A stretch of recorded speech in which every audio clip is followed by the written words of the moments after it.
Hello everyone, my name's Diane Kingston and I'm a member of the Committee on the Rights of Persons with Disabilities, and I'm one of the Vice Chairpersons. So I want to thank you for inviting me to speak today, and apologies that I can't be with you in person. So first of all, I'd like to talk to you a little bit about the CRPD Committee itself and the work that we're doing on women and girls with disabilities. So crucially, of course, in our jurisprudence we talk about the specifics of women and girls with disabilities. And most recently we've been developing a general comment on women and girls with disabilities. That general comment covers three key areas. The first of which is the intersection and multiple discrimination of women and girls with disabilities. I can give you two key examples of areas which specifically refer to women and girls with disabilities. The first being, of course, accessible breastfeeding areas in places of work.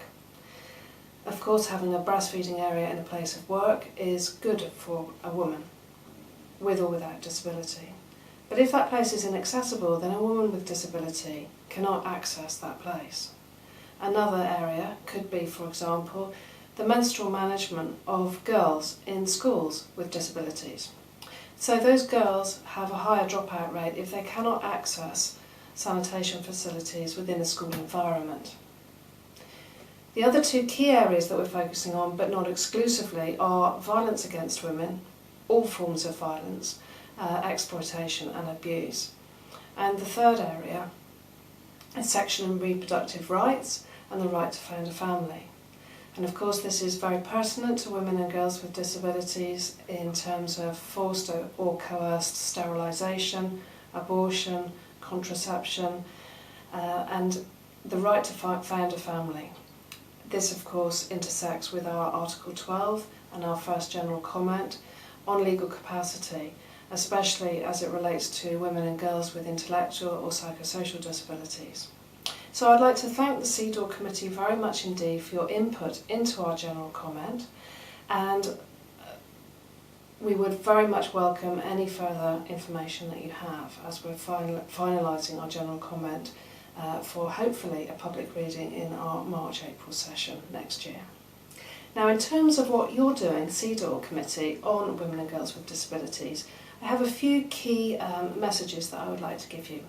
The first of which is to really mainstream women with disabilities into the work of your committee. So actually name us, women and girls with disabilities. I would also very much like you to refer to our specific rights rather than generally, rather than refer to us as a group of other women who are marginalised or vulnerable. Actually naming us will go a long way in terms of your jurisprudence. The second is actually in terms of healthcare or education, for example, to talk about accessible healthcare, to talk about accessible, inclusive education. And in order to make it pertinent and real for the lives of women and girls with disabilities, to talk about accessibility not just in terms of the built environment, but to talk in terms of information and communication as well.